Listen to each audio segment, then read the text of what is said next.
بسم اللہ الرحمن الرحیم الحمدللہ وکفا وسلام علی عبادہ الذین اصطفیٰ اما بعد فاعوذ باللہ من الشیطان الرجیم بسم اللہ الرحمن الرحیم لقد کان لکم فی رسول اللہ اسوۃ حسنہ۔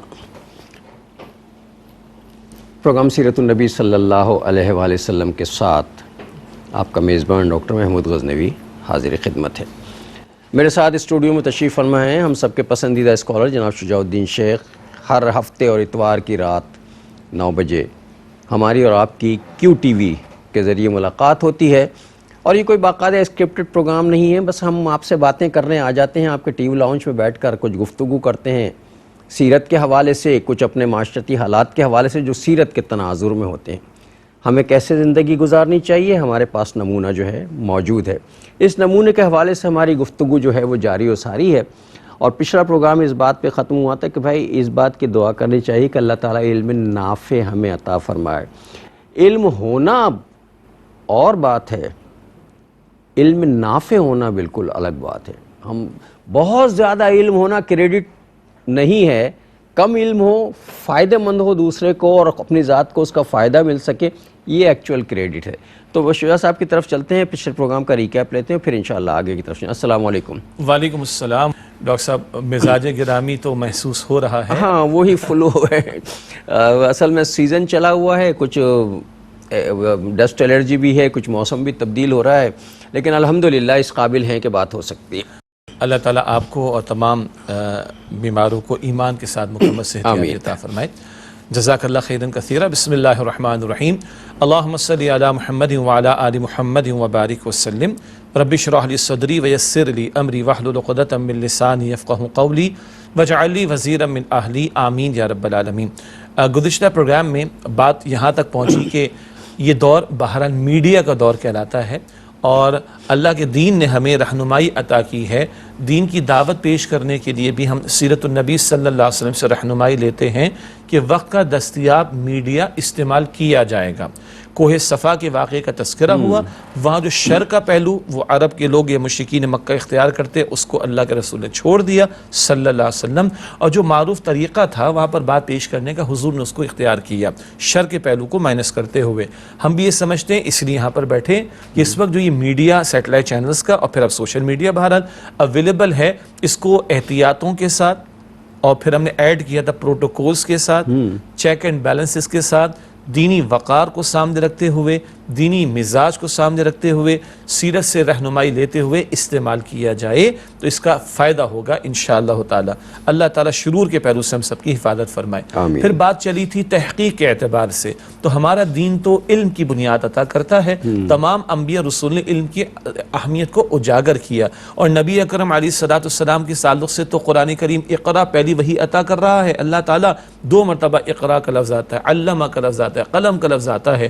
اسی طرح حضور کی وہ حدیث مبارک پیش کی گئی صلی اللہ علیہ وسلم، بعثت معلمہ، کہ مجھے اللہ تعالیٰ نے معلم بنا کر بھیجا۔ پھر ہم نے کلام کیا کہ دین اسلام اپنے ماننے والوں سے علم اور تحقیق اور تدبر اور تفکر کا تقاضا کرتا ہے۔ سورہ بنی اسرائیل کی آیت نمبر 36 پیش کی گئی تھی کہ دیکھو جس بات کا تمہیں علم نہ ہو اس کے پیچھے نہ لگو، تمہاری سماعت ہے، تمہاری بصارت ہے، تمہاری غور و فکر کرنے کی صلاحیتیں ہیں، ان کے بارے میں سوال ہوگا۔ چلتے چلتے آخر میں یہ بات بھی ذکر کی گئی کہ بندہ، اس کا عقیدہ ہو، اس کی سوچ ہو، اس کا نظریہ ہو، اس کا عمل ہو، اس کے لیے دلیل علم کی بنیاد پر ہونی چاہیے۔ قرآن پاک اپنے ماننے والوں سے علم اور تحقیق کا تقاضا کرتا ہے، اور آخر میں جو آپ نے انٹرو میں بیان فرمایا وہ دعا پیش کی گئی، اللہم انی اسألک علما نافعا، اے اللہ میں تجھ سے نفع دینے والے علم کا سوال کرتا ہوں۔ ایک اور دعا بھی پیش کر دیتے ہیں، اللہم انی اعوذ بک من علم لا ينفع، اللہ میں تیری پناہ میں آنا چاہتا ہوں، اس علم سے تیری پناہ میں آنا چاہتا ہوں، اس علم سے جو نفع نہ دیتا ہو۔ تو اللہ نفع دینے والا علم اس کا سوال کرتا ہوں، اور جو علم نفع نہ دے اس سے بچنے کی التجا کرتا ہوں۔ یہ دعا نبی اکرم صلی اللہ علیہ وسلم نے ہمیں سکھائی۔ یہ اسلام کے حوالے سے ایک بہت ہی قابل غور بات یہ ہے کہ چونکہ اسے قیامت تک رہنا ہے، اور یہ دین اللہ کا پسندیدہ دین ہے، اور آنے والے تمام زمانوں کے لیے بھی اسی کو دین پسند کیا اللہ تعالیٰ نے، اکملت لکم دینکم کہہ کے، اکملت لکم دینکم کہہ کے، تو جب یہ اکمل دین ہے اور اللہ کا پسندیدہ دین ہے تو یہ ہر دور کے تقاضوں کے مطابق ہے، اور اللہ تعالیٰ نے ہمیں تخلیق کیا اور وہ بھی جانتا ہے، چونکہ آنے والے زمانے کے جو تقاضے ہیں وہ سائنس ہے، ٹیکنالوجی ہے، اسپیس ہے، ٹائم ہے، اور دنیا جانے بلا بلا کیا کیا چیزیں ہیں۔ تو اللہ تعالیٰ نے جو دین ہمیں عطا کیا ہے وہ تحقیق کی بنیاد پر، وہ کہتا ہے ہر چیز کی تحقیق کر لو اور تدبر کرنے کی دعوت دیتا ہے۔ جیسے شجاع صاحب نے کہا تمہارے کان ہیں سنو نا، تمہاری آنکھیں دیکھو نا، تمہاری عقل سوچو نا، تو تدبر کرو۔ تو جب آسمانوں پہ تدبر کرو گے تو پھر تمہاری نظر بار بار جائے گی اور واپس آ جائے گی، اور تم دیکھو کہیں کوئی تفاوت نہیں ہوگا۔ ما ترى في خلق الرحمن من تفاوت فارجع البصر هل ترى من فطور ثم ارجع البصر كرتين ينقلب اليك البصر خاسئا وهو حسير۔ سورہ ملک ہے، اور اکثر سورہ ملک کا ترجمہ اور تلاوت کیو ٹی وی میں نشر بھی ہوتا ہے۔ رات کو سونے سے قبل نبی اکرم صلی اللہ علیہ وسلم نے سورۃ الملک 29ویں پارے کی پہلی سورت اس کی تلاوت کی تلقین فرمائی۔ آپ نے یہ بھی ارشاد فرمایا کہ یہ عذاب قبر سے بچانے والی سورت ہے، اور یہ بھی ذکر ملتا ہے یہ بندے کے حق میں شفاعت بھی کرے گی۔ تو اللہ تعالی ہمیں اس کو ہمارے معمولات میں رکھنے کی توفیق دے۔ اس کی آیت جو آپ نے بھی پڑھی کہ تم رحمان کی تخلیق میں کوئی رخنا نہیں دیکھو گے، اپنی نگاہ اٹھا کر دیکھو، تمہاری نگاہ تھک کر واپس آ جائے گی، پھر اپنی نگاہ اٹھا کر دیکھو، کوئی رخنا کائنات میں، خالق کائنات کی کائنات میں نہیں ملے گا، کوئی فلا نہیں ملے گا، کوئی ڈیفیکٹ نہیں ملے گا، تمہاری نگاہ تھک ہار کر واپس آ جائے گی۔ اللہ تعالیٰ غور و فکر کی دعوت دیتا ہے نا۔ سورہ آل عمران کی آیت نمبر 190 ہے، ان فی خلق السماوات والارض واختلاف اللیل والنہار لآیات لأولی الالباب، بے شک آسمان اور زمین کی تخلیق میں اور رات دن کے بدلتے نظام میں عقل مند لوگوں کے لیے نشانیاں ہیں۔ کون عقل مند؟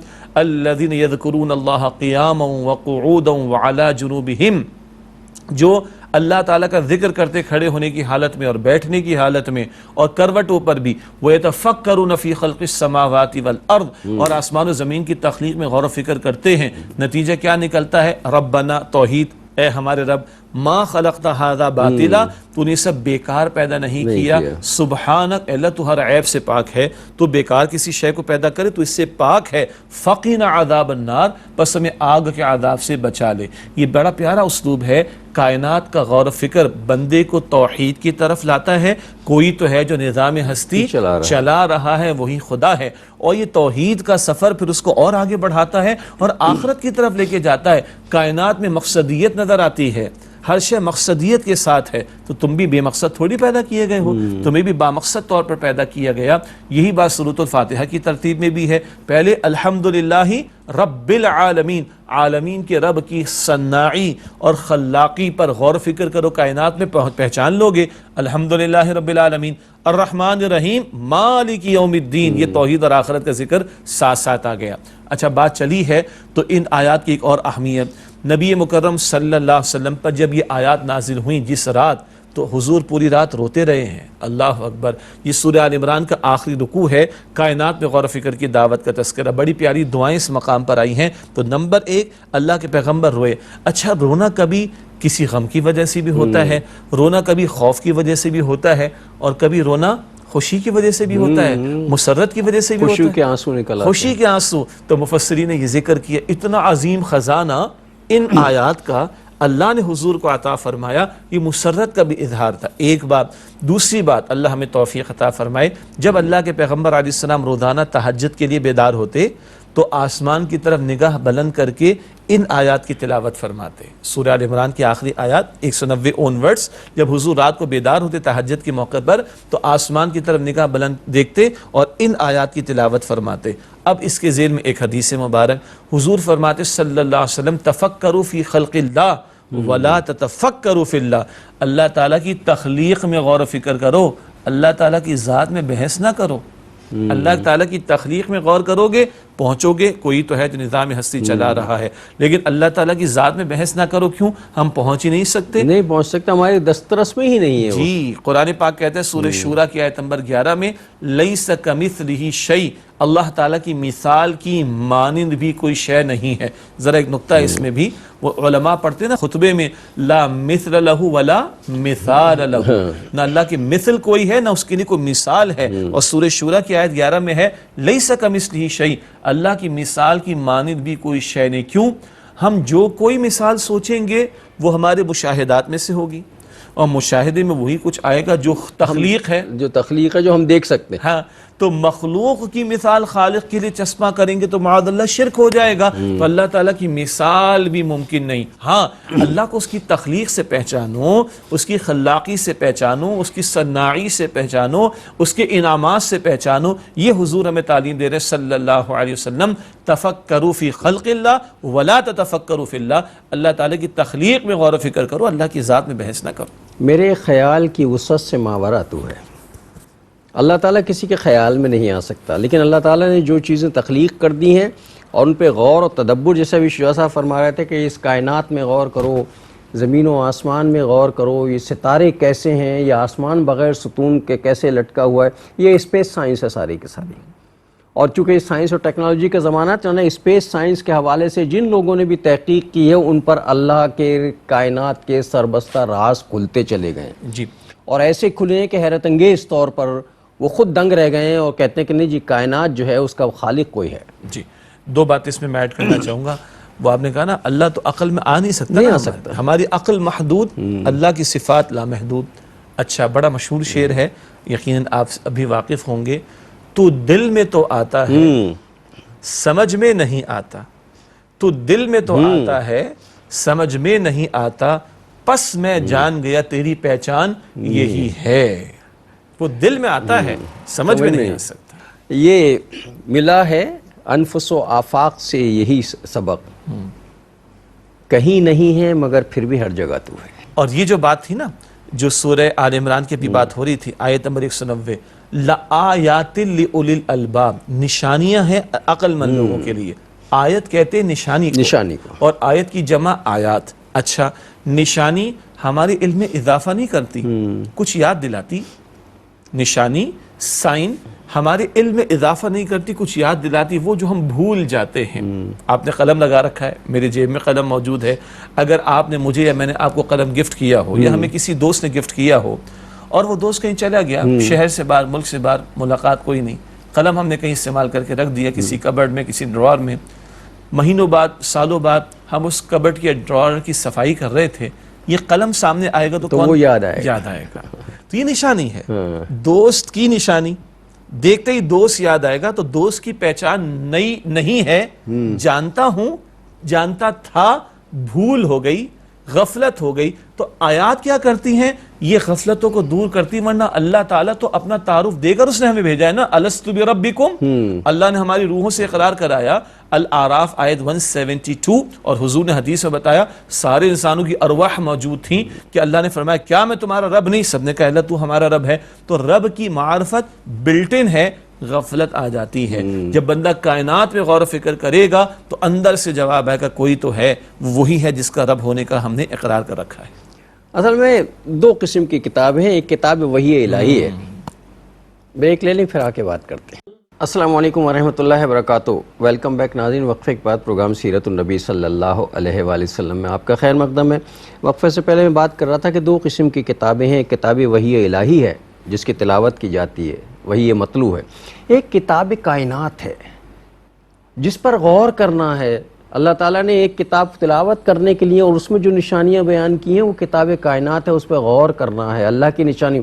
اور آدمی جتنا غور و فکر کرتا ہے، اگر کہ چلیے کائنات پہ نہیں تو اپنی ذات پہ غور کرنا شروع کر دیں. اپنی ذات ہی کی معرفت اور عرفان اگر حاصل ہو جائے تو رب کائنات کا عرفان حاصل ہو جاتا ہے. جی اب یہاں سے موضوع اور پھیلے گا آپ کی اجازت سے. آیات آفاق میں بھی ہیں نشانیاں، آیات انفس میں بھی ہیں وجود میں. سورہ حامیم السجدہ کی بالکل آخر میں ہے سنوریہم آیاتنا فی الآفاقی وفی انفسہم حتی یتبین لہم انہ الحق. اس کائنات میں انقریب اور ان کی جانوں میں ہم اپنی نشانیاں ان کو دکھائیں گے، یہاں تک ان پر واضح ہو جائے گا قرآن حق کلام ہے. بڑی پیاری بات. ایک ڈاکٹر رفیع الدین مرحوم گزرے ہیں، فلسفے پر بڑے ماہر تھے اور شارحین اقبال میں شامل ہیں. اور ہمارے ساتھ ڈاکٹر اسرار صاحب رحمۃ اللہ علیہ نے بڑا ان کا ذکر فرمایا. عام پبلک میں اتنے معروف نہیں ہیں، بزرگ تھے گزر گئے. تو علمی لوگ اتنے معروف ہوتے نہیں نا، چونکہ ہم اتنے پڑھے لکھے لوگ ہوتے نہیں نا. ہاں تو ڈاکٹر رفیع الدین مرحوم نے بڑی پیاری بات کی. انہوں نے فرمایا کہ this universe is the work of اللہ سبحانہ تعالیٰ. This Quran is the word of Allah subhanahu wa ta'ala. There cannot be any contradiction between the two. قرآن کائنات اللہ تعالیٰ کا عمل ہے اور قرآن کریم اللہ تعالیٰ کا قول ہے. تو اللہ تعالیٰ کے قول اور اللہ تعالیٰ کے عمل میں کوئی تضاد نہیں ملے گا. بڑی پیاری بات آپ نے بیان فرمائی.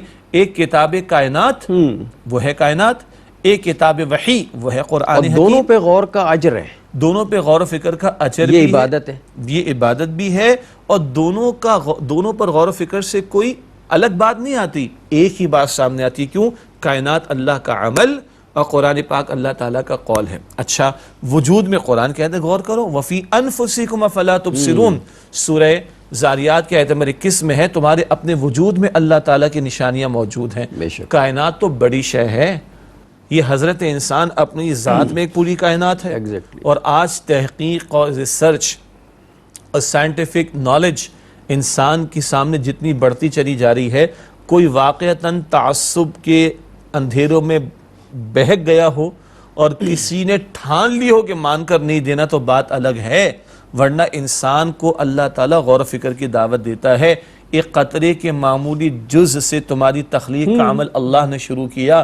ماں کے بطن کی تاریکی, جھلی کی تاریکی, ان تاریکیوں میں اللہ, ماں کا بطن, پھر وہ یوٹرس اور یعنی رحم, اور پھر جس جھلی میں بچہ لپٹا ہوتا ہے, ان تین تاریکیوں میں اللہ تمہاری تخلیق کرتا ہے. ارے بڑے بڑے ویئر ہاؤسز کے اندر جہاں بڑے بڑے باکسز رکھے ہوں, اگر لائٹ نہ ہو تو ٹکرا جاتے ہو بڑی بڑی ٹیبل اور کرسی سے, اور اللہ تعالیٰ ماں کے بطن میں اور یوٹرس میں اور اس کی بچے کی جھلی کے اندر تمہاری آنکھ بھی بناتا ہے, تمہارے کان بھی بناتا ہے, تمہاری ناک بھی بناتا ہے, تمہارا دماغ بھی بناتا ہے, تمہارے گردے بھی بناتا ہے, تمہارا دل بھی بناتا ہے, تمہاری کھال بناتا ہے, تمہارا گوشت بناتا ہے, تمہیں پورا پروان چڑھاتا ہے.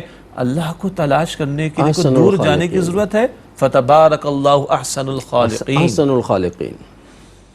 میرا رب بہترین خلاق ہے, خلاق اعظم ہے. اور یہ جو شیخ صاحب فرمایا نا, اپنی ذات میں چھوڑ دیجئے کائنات پہ پھر کبھی بات کریں, اپنی ذات پہ غور کر لیں تو یہ جو انگوٹھا ہے نا, یہی اللہ کو پہچاننے کے لیے کافی ہے. جی, سورہ القیامہ میں اللہ تعالیٰ فرماتا ہے ان کے ہم پور کو درست کر دیں گے. ایک تو یہ فنگر پرنٹس کی بات, جی ابھی آج کل تو بایو میٹرک آن لائن بھی ہو گیا نا, کہتے ایک نہیں 10 کی 10 انگلیوں کا کروائیے حضرت جی, اور پریکٹیکلی 2 افراد اربوں میں بھی ہوں ان کی سیم نہیں ہوتے. اربوں انسان ہیں اور ان کے فنگر پرنٹس کو اللہ تعالیٰ نے جب سے انسان پیدا کیا ہے, اور ابھی جو بچہ اس وقت پیدا ہوا ہوگا وہ خربوں کی تعداد میں ہوگا نا, کسی کا فنگر پرنٹ کسی سے نہیں ملتا, اور یہ صرف 1.5 انچ کا حدود اربع ہے اس کا. اور جو آپ انگوٹھا دکھا رہے ہیں نا دکھا نہیں رہا, آپ کو نہیں دکھا رہا میں. یہ انگوٹھا آپ دیکھیں, یہ 4 انگلیاں, یہ الگ سے کیوں ہے؟ اگر یہ نہ ہو تو آپ ہمیں بٹن نہیں لگا سکتے, آپ کی میری گرپ نہیں بنتی واقعات, آپ ہمیں بٹن نہیں لگا سکتے. یہ دکھانے کو تو ہم دکھا دیتے ہیں مگر اتنا امپورٹنٹ ہے. اور یہ فنگر پرنٹس کیا ہیں؟ اللہ تعالیٰ قیامت کی نشانی کے طور پر, تم سمجھتے ہو تمہاری ہڈیاں, تم کہتے ہو تمہارا گوشت, تم کہتے ہو تمہارا قد کاٹ, تم کہتے ہو تمہارے اعضاء, ہم تو تمہارے فنگر پرنٹس کو پور کو درست کر دینے پر قادر ہیں. اللہ تعالیٰ سورۃ القیامہ میں فرما رہا ہے یہ وہ نشانی ہے جو اللہ تعالیٰ کھول کر رکھ رہا ہے. گویا جتنا انسان کا علم بڑھے, اگر وہ تعصب میں مبتلا نہ ہو تو اتنا جلد وہ اللہ کو پہچانے گا. اور ہاں, جو ہم ماننے والے ہیں یہ بھی ان دلائل پر غور فکر کریں گے تو ہمارے ماننے کی کیفیت میں ڈیپتھ پیدا ہوگی, اللہ تعالیٰ کی عظمت ہمارے دل میں اور بڑھے گی, اللہ تعالیٰ پر ایمان ہمارے دل میں اور بڑھے گا. چنانچہ اس کائنات اور ہمارے وجود کی نشانیوں پر غور و فکر کا تقاضا اللہ تعالیٰ صرف کافروں سے نہیں کرتا, اللہ ماننے والوں کو تو قرآن پڑھا رہا ہے نا, بلکہ کافر شاید کم پڑھ رہا ہوگا, ماننے والا تو زیادہ پڑھ رہا ہوگا. ان نشانیوں پر غور و فکر کر کے ہمارے دل میں اللہ کی محبت, اللہ کی عظمت, اللہ پر ایمان بڑھتا چلا جائے. یہ میڈیکل سائنس ہے, انسان کی جو باڈی ہے, اس کی اناٹومی جو ہے, اس پہ اگر غور کیا جائے تو آج کی سائنس, جدید سائنس جو ہے وہ اس نتیجے پہ پہنچ گئی ہے کہ اب دیکھیں ہر چیز کا اسپیشلسٹ الگ ہو گیا ہے. اس نے کہ پوری باڈی اب ہمارے بس میں نہیں رہی ہے. ایک صاحب کان کے اسپیشلسٹ تو سیدھے کان کا اسپیشلسٹ کوئی اور ہے, الٹے کا کوئی اور, اوپر کے دانتوں کا کوئی اور ہے, نیچے کے دانتوں کا کوئی اور ہے, داڑھوں کا معاملہ الگ ہے, توڑنے والے الگ ہیں، بنانے والے الگ ہیں، جوڑنے والے الگ ہیں، اور پتہ نہیں کیا کچھ ہے. یہ انسان کے اندر کا اپنی ذات کا معاملہ ہے. پھر اگر ویسے بھی ہم غور کریں کہ کیسی مشینری ہے جس کے بارے میں ایک بڑی اچھی کتاب میرے پاس موجود ہے جس میں انسان کے باڈی کے پارٹس کے بارے میں، اسے پڑھ کے میں نہیں سمجھتا کہ کوئی آدمی جو ہے وہ اللہ کے حضور بے ساختہ سجدے میں گرے بغیر رہ سکتا ہے. کہ اللہ تعالیٰ بتائے اس نظام میں اتنا بڑا نظام ہے، یہ ایک پوری کائنات ہے انسان کے میں درس کر رہا ہوں، کائنات تو بڑی بات ہے. یہ حضرت انسان اپنی ذات میں پوری کائنات ہے، پوری کائنات. اور آپ بڑے بڑے ڈاکٹرز سے پوچھئے، ایک صاحب بہت بڑے نیورو سرجن، الحمدہ حرمین میں ان سے ملاقات ہوئی تو پہچان گئے ٹی وی کے پروگرام کے تعلق سے، ڈاکٹر صاحب کیسے ہم؟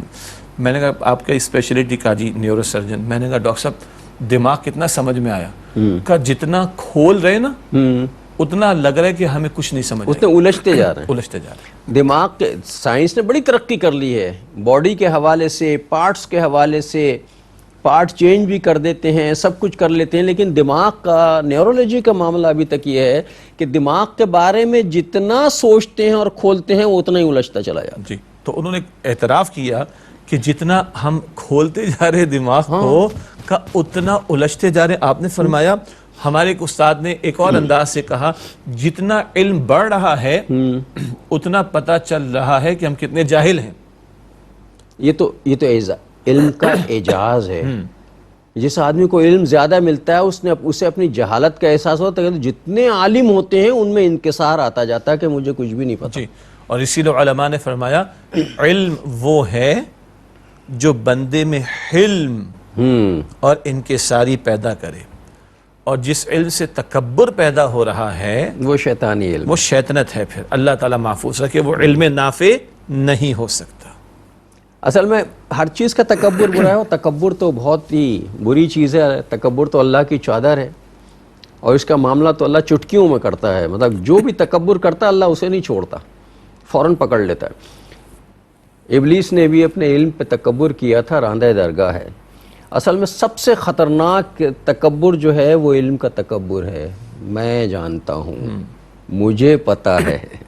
ابلیس نے یہی کیا تھا. بس میں یہ عرض کرنا چاہ رہا تھا، گڑبڑ کیا ہوئی؟ کس قدر عبادت گزار تھا، عابد و زاہد. نام اس کا عزازیل تھا جنات میں سے، بلکہ ہے جنات میں سے. نام عزازیل تھا، بہت عبادت گزار تھا، فرشتوں کی صفوں میں پہنچا ہوا تھا. تو جب حکم ہوا کہ آدم کو سجدہ کرو تو یہ حکم میں شامل تھا. کہتا نہیں، مجھے آگ سے بنایا، اس کو مٹی سے بنایا، میرا علم تو یہ کہتا ہے کہ میں افضل ہوں. اچھا علم کو کہاں اب زیر بحث لا رہا ہے؟ اللہ تعالیٰ کے حکم کے سامنے. یہ اکڑ آ گئی، اور اپنے علم کا تکبر اور اپنے بارے میں تکبر، میں اعلیٰ یہ ادنا، یہ علم کا تکبر بھی اس کو لے ڈوبا ہے. اب یہ قرار پایا شیطان، شطن شین قانون کہتے ہیں پھٹ جانے کو. تو شیطان جو اللہ کی اطاعت کے دائرے سے پھٹ کر باہر نکل گیا، اور جب اللہ تعالیٰ نے راندہ درگاہ کر دیا، اپنی رحمت سے دور کر دیا، تو یہ ابلیس قرار پایا جو کہ مایوس ہو جانے والے کو کہا جاتا ہے. اور مارا گیا کس بنیاد پر؟ تکبر کی بنیاد پر. اس تکبر میں علم کا تکبر بھی شامل تھا، اور غلط جگہ پر اس کا اظہار کیا اللہ تعالیٰ کے واضح حکم کے ساتھ. اور یہاں جو ہمارا یہ ایرا گزر رہا ہے، ہمارا یہ جو عہد گزر رہا ہے، اس میں ہر آدمی باتیں کرنے والا ہے بیٹھ کے. وہ سمجھتا میں عالم دین ہو گیا ہوں، یا میں عالم ہو گیا ہوں، میں تو علم کا خزانہ ہو گیا ہوں. ہمارے ہاں علم کا تکبر بھی بہت ہے. اللہ تعالیٰ ہمیں سب کو اپنے امان میں رکھے. اور اپنے ہونے کا، میں ہونے کا تکبر بھی بہت زیادہ ہے. میں ہوں نا، اچھا استغفر اللہ. اور اسی میں بکری بھی جب میں کرتی تو ذبح کی جاتی ہے. یہ میں مروا دینے والی شے ہے. جیسا آپ نے حدیث کا ذکر فرمایا، وہ ابو داؤد شریف میں روایت ہے، الکبر ردائی. اللہ تعالیٰ فرماتے حدیث قدسی، یہ تکبر میری چادر ہے، جو مجھ سے چھیننا چاہے گا میں اس کو توڑ کر رکھ دوں گا. اللہ تعالیٰ کا نام کیا ہے؟ الملک القدوس السلام المؤمن المہیمن العزیز الجبار المتکبر. یہ اللہ کو زیب دیتا ہے. اچھا ایک آیت کریمہ وہ سورہ طٰہٰ کی آیت نمبر 14 ہے. سورہ طٰہٰ کی ابتدائی آیات وہ ہیں جو سیدنا عمر نے سنی تھی رضی اللہ عنہ بہن اور بہنوئی. وہ واقعے کے بعد ایمان بھی لائیں. پیچھے تسلسل ہے. اس آیت نمبر 14 میں کیا ہے؟ بقول شخص سے اللہ کی انانیت اور انانیت کبریٰ کا 5 مرتبہ ذکر ایک آیت میں. سنیے گا، اننی انا اللہ لا الہ الا انا فاعبدنی واقم الصلاۃ لذکری، بے شک میں اللہ ہوں، میرے سوا کوئی معبود نہیں۔ اللہ فرما رہا ہے میری عبادت کرنا اور نماز قائم کرنا میری یاد کے لیے۔ اللہ نے اپنی انانیت کا ذکر کیا۔ غالباً علامہ اقبال نے کہا اس کو اس انداز سے کہ ایک ہے the big I am of Allah the Almighty, میں تو وہ ہے نا، انا تو اس کو زیب دیتا ہے، اور ایک ہم ہے آ جاتی ہے۔ تو نماز کیا ہے؟ انائے صغیر کا انائے کبیر کے سامنے جھک جانا۔ اور اذان کو لیجئے، اقامت کو لیجئے، نماز کو لیجئے، سب سے زیادہ ہم کیا دہراتے ہیں؟ اللہ بڑائی اللہ اکبر، کے لیے، اللہ اکبر، اپنے آپ کو جھکا دینا اور اس کی بڑائی کا اعتراف کرنا، اس میں کامیابی۔ شیطان نے اپنی بڑائی کا اظہار کیا، ناکام ہو گیا۔ علم کا تکبر جو ہے وہ آدمی کو ابلیسیت کی طرف لے جاتا ہے، اور عجز و انکساری، بلکہ یہ لفظ ہے انکسار، عجز و انکسار جو ہے وہ آدمی کو بلند کر دیتا ہے۔ پایا جو پھل تو شاخ ثمردار جھک گئی، کہتی ہوئی کہ شکر ہے پروردگار کا۔ ایک وقفہ لیتے ہیں پھر آگے بات۔ السلام علیکم ورحمۃ اللہ وبرکاتہ، ویلکم بیک ناظرین۔ وقفے کے بعد پروگرام سیرت النبی صلی اللہ علیہ وآلہ وسلم میں آپ کا خیر مقدم ہے۔ وقفے سے پہلے انکسار اور جھکنے کی بات ہو رہی تھی، میں نے ایک شعر بھی پڑھ دیا تھا، وقفہ ہوا تو ایک دوسرا شعر بھی یاد آیا کہ جو اعلیٰ ظرف ہوتے ہیں ہمیشہ جھک کے ملتے ہیں، صراحی سر نگوں ہو کر بھرا کرتی ہے پیمانہ۔ صراحی کی تو گردن اونچی ہوتی ہے نا، لیکن اسے پیمانہ بھرنے کے لیے جھکنا پڑتا ہے، یہ اس کا ظرف ہے۔ تو تکبر جو ہے وہ ابلیس کی علامت ہے، ابلیسیت ہے، اور علم اور ہونے کے باوجود اللہ کا تو عطا کیا ہوا علم تھا حضرت آدم علیہ السلام کو، وہ زیادہ تکبر کر سکتے تھے علم پر کہ میرا علم زیادہ ہے، چونکہ اللہ تعالیٰ نے ان سے کہا تھا ان چیزوں کا نام بتاؤ، انہوں نے بتا دیے تھے، لیکن اس کے باوجود بھی جو بلندی ملی وہ جھکنے پہ ملی کہ جب کہا ربنا ظلمنا انفسنا ان لم تغفر لنا وترحمنا لنکونن من الخاسرین۔ پیغمبروں نے ہمیں یہی تو سکھایا۔ پیغمبروں کے واقعات میں یہ پہلو بھی انکسار کا، عاجزی کا، پیغمبروں کے واقعات میں دعاؤں کی مانگنے کا پہلو، پیغمبروں کے واقعات میں اللہ کے سامنے رونے کا پہلو، اینڈ سو آن۔ اور جب آپ گفتگو فرما رہے تو پھر اللہ نے ذہن اس طرح منتقل کی، یہ بات ہم پہلے بھی کر چکے ہیں۔ اس پوری کائنات میں اللہ تعالیٰ نے سب سے بڑھ کر کس کو عطا فرمایا؟ آپ علم کہیں، مقام کہیں، شرف کہیں، عزت کہیں، امام الانبیاء کو صلی اللہ علیہ وآلہ وسلم۔ بعد از خدا بزرگ تو یہ قصہ مختصر۔ اچھا، سب سے بڑھ کر حضور کو عطا ہوا، اتنا کہ معراج کے واقعے کو دیکھ لیں۔ جبریل علیہ السلام عرض کرتے ہیں کہ یہاں سے آگے میری لمٹ ختم، اس سے آگے میں بڑھا تو میرے پر تو جلتے ہیں جبرائیل کے پر جس مقام پر، اس کی حقیقتوں کے شناسہ تم ہی تو ہو صلی اللہ علیہ وسلم۔ پھر وہاں سے عروج مصطفیٰ کی بات ہے صلی اللہ علیہ وسلم۔ لیکن حضور کی عاجزی کا معمول کیا ہے؟ اللہ اکبر کبیرہ۔ آپ دعا فرماتے تھے، دعا کرتے تھے اللہ مجھے مسکینوں میں رکھ اور مجھے مسکینوں میں اٹھا۔ سبحان اللہ۔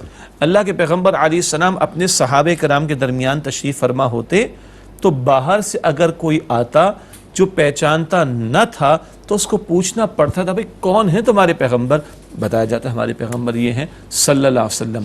آپ صلی اللہ علیہ وسلم نے اپنے لیے کوئی امتیازی معاملہ کرنا پسند نہیں فرمایا۔ مشہور واقعہ کسی غزوے کی بات ہے، یا کسی سفر کا واقعہ، پڑاؤ ڈالا گیا، کسی نے کہا کھانے کا وقت ہوا، میں بکری ذبح کر لیتا ہوں، جی میں کھال اتار لیتا ہوں، میں کھانا بناؤں گا۔ حضور فرماتے ہیں میں لکڑیاں لاؤں گا، میں لکڑیاں لے کر آؤں گا۔ آپ لکڑیاں؟ حضور ہم نہ آپ نے کہا بس میں یہ کام کروں گا۔ خندقیں کھودی جا رہی ہیں، کھدالیں چلائی جا رہی ہیں، آپ بھی کھود مشقت جھیلی جا رہی ہے، پتھر دھوئے جا رہے ہیں اور سارے مراحل طے کیے جا رہے ہیں۔ نبی علیہ السلام ان کے سامنے موجود ہیں۔ امام الانبیاء علیہ السلام فرض نماز کا سلام پھیرتے ہیں، پڑھتے ہیں اللہ اکبر، استغفر اللہ، استغفر اللہ، استغفر اللہ، استغفر اللہ۔ پہلے بھی ہم بات کر چکے، نقطہ کیا ہے؟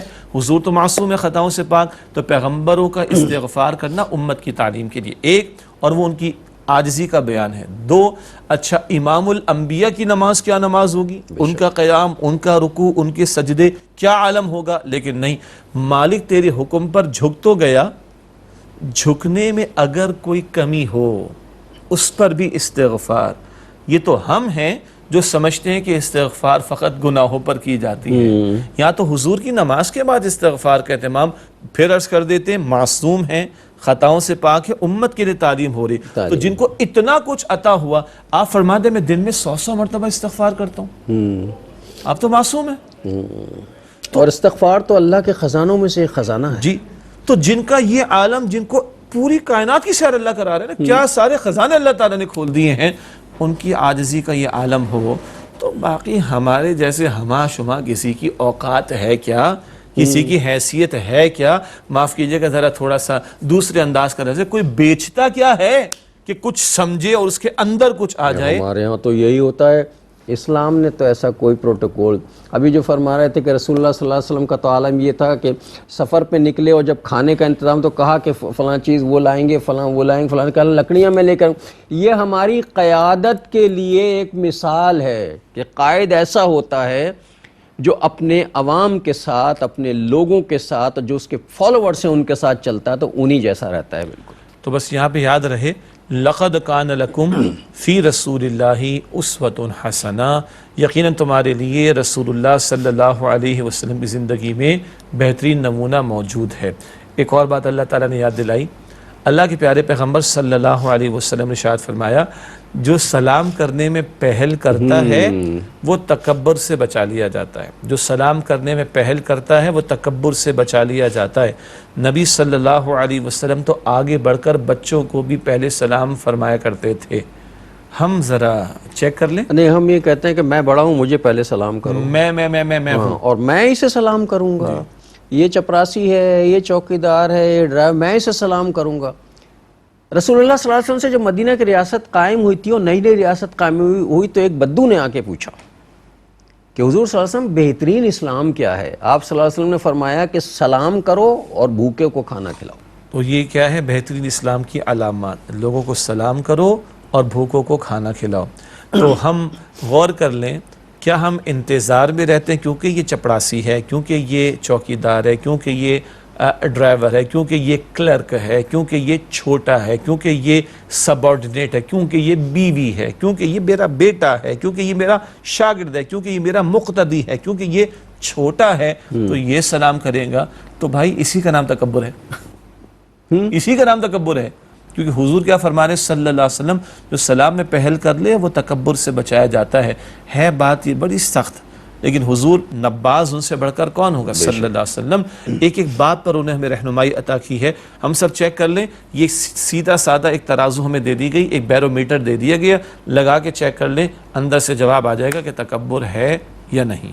اور ناظرین, سلام کا ایک اور بھی بینیفٹ ہے جو آج ہم سماجی حوالے سے دیکھیں. سلام میں ایک فائدہ یہ ہے کہ اگر آپ سلام کرتے رہیں لوگوں کو, آپ کو عادت پڑ جائے تو آپ اپنے دشمن کو بھی سلام کر لیتے ہیں, اور اگر کسی دشمن کو ایک دو دفعہ آپ سلام کر لیں تو پھر دشمنی ختم ہو جاتی خود بخود. اب اصل میں یہ موضوع اپنی جگہ اتنا بڑا, السلام اللہ تعالیٰ کا نام بھی ہے, السلام المؤمن. پھر ہم جب دعا کہتے ہیں یعنی سلام پیش کرتے ہیں کسی کو, تو ہم ایک تو دعا دیتے ہیں السلام علیکم, اللہ آپ کو سلامتی عطا فرمائے. اگر آپ دشمن کو سلام کر دیں گے تو دل تو اس کا بھی اندر پڑے گا. ہم یہ کہہ رہے ہوں گے دشمن کو سلام کرنے کا مطلب کہ میرے ہاتھ سے, پیر سے, زبان سے, میرے شر سے, میری زبان کی برائی سے, ہاتھ کی برائی سے تم محفوظ ہو. جی, یہ دوسرا پہلو. پچھلا پہلو کیا تھا؟ دعا ہے سلام, السلام علیکم, میں آپ کے لیے سلامتی کی دعا کر رہا ہوں. اور دوسرا سلامتی کا اعلان ہے, تمہاری جان, تمہارا مال, تمہارا گھر بار, تمہاری آبرو پناہ دے دی, اس کو مجھ سے کوئی نقصان نہیں پہنچے گا, میں نے تمہارے لیے سلامتی کا, پناہ کا اعلان کر دیا. اب آپ ایک دشمن کے لیے پناہ کا اعلان کر دیں تو دشمن بھی اگر پتھر بھی ہوگا, ایک مرتبہ آپ اسے کہیں گے میری طرف سے تم محفوظ ہو, دو مرتبہ کہیں گے میری طرف سے تم محفوظ ہو, تو تیسری مرتبہ وہ بھی سوچے گا یار جب اس کی طرف سے میں محفوظ ہوں تو پھر دشمنی کس بات کی. بالکل. اور اس سلام کو پھیلانے کے اللہ کے رسول علیہ السلام نے جیسے کہ حدیث مبارک کا ذکر آیا. ایک اور پہلو بھی سلام کی کیونکہ بات آئی ہے نا, ہمارے یہاں آج کل کچھ اور ٹرینڈز آ گئے نا, عربوں میں صباح بخیر, مساء بخیر, جی وہ دوبارہ آ گیا. جی یہ حضور نے منع کیا تھا اس کو. جی اسی طرح good morning, good afternoon, good night. ٹھیک ہے, اب آپ غور کریں, میں ایک شخص کو فون کرتا ہوں کیونکہ اس کی بیٹی کی طبیعت خراب ہے, تو میں دعا دینے کے لیے فون کر رہا ہوں اور میں کہتا ہوں گڈ مارننگ, تو کیا اچھی مارننگ ہے اس کے لیے؟ نہیں. ایک شخص کے ابا کا انتقال ہو گیا، میں اس کو فون کرتا ہوں، گڈ آفٹرنون، بھائی افسوس ہوا تمہارے ابا کا انتقال ہوا، یہ میچ ہو رہی ہے بات؟ گڈ آفٹرنون اور افسوس ہوا نہیں. لیکن میں کہتا ہوں السلام علیکم، میں دعا کر رہا ہوں سلامتی کی، اللہ تمہاری بیٹی کو سلامتی دے، بیٹی کو شفا دے دے، پھر الفاظ بھی ادا کر دوں گا، تمہارے ابا کو اللہ سلامتی عطا فرمائے، ادھر بھی ادھر بھی، اور پھر دعا بھی دے دوں گا. تو اتنے جامع الفاظ ہیں.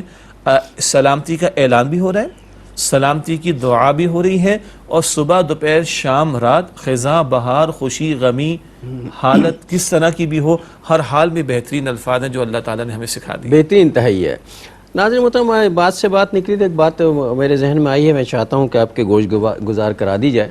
آج کل یہ ٹرینڈ چل گیا ہے، میسیج آتا ہے صباح بخیر، یعنی یہ ہم سمجھ رہے ہیں یہ جدت ہے، کوئی نئی چیز آ گئی، سلام سے بھی زیادہ اچھی چیز آ گئی. یہ جدت نہیں ہے، یہ رجت ہے. حضور صلی اللہ علیہ وسلم سے پہلے عرب یہی کہا کرتے تھے، صباح خیر، صباح بالخیر، صباح الخیر وغیرہ وغیرہ. ایک مرتبہ حضور صلی اللہ علیہ وسلم کی بارگاہ میں آ کے یہ کہا تو انہوں نے کہا کہ میں تمہیں اس سے اچھا تحیہ نہ بتاؤں جو اللہ نے مجھے عطا کیا ہے. مفہوم حدیث کا ہی ہے. اور لفظ تحیہ کیا ہے؟ یہ ہے ملاقات کا ادب جو بتایا گیا ہے. اور سورہ نور میں ذکر آتا ہے کہ یہ تو مبارک تحیہ ہے، سلام. یہ ملاقات کے موقع کے مبارک الفاظ اور طریقے تمہیں سکھائے جا رہے ہیں.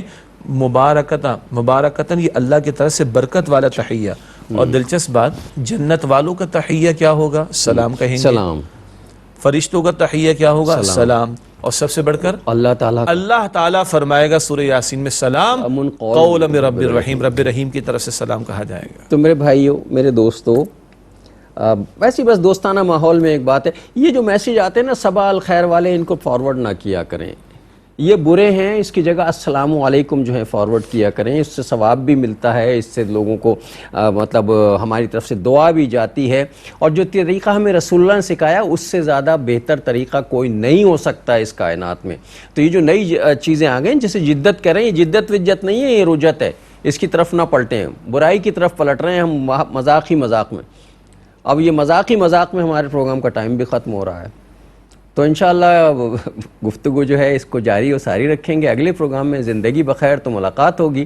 اس وقت تک کے لیے جناب شجاع الدین شیخ اور اپنے میزبان ڈاکٹر محمود غزنوی کو اجازت دیجیے، لیکن حسب روایت جو ہے آج کی حدیث ہدیہ کروانا چاہتا ہوں میں. اور جو بات آئی نا مذاق کی گفتگو کا ذکر آتے کے ساتھ ساتھ اب ہمارا پروگرام مکمل ہو رہا ہے. حدیث مبارک، نبی مکرم صلی اللہ علیہ وسلم نے فرمایا، بخاری شریف کی حدیث ہے، جو اللہ تعالیٰ اور آخرت کے دن پر ایمان رکھتا ہو، اسے چاہیے یا تو خاموش رہے یا خیر کی بات زبان سے نکالے. بخاری شریف کی حدیث ہے. اللہ تعالیٰ ہمیں عمل کی توفیق عطا فرمائے. اور اس کے ساتھ ہی ہمیں اجازت دیجیے. اللہ نگہبان، والسلام علیکم ورحمۃ اللہ وبرکاتہ.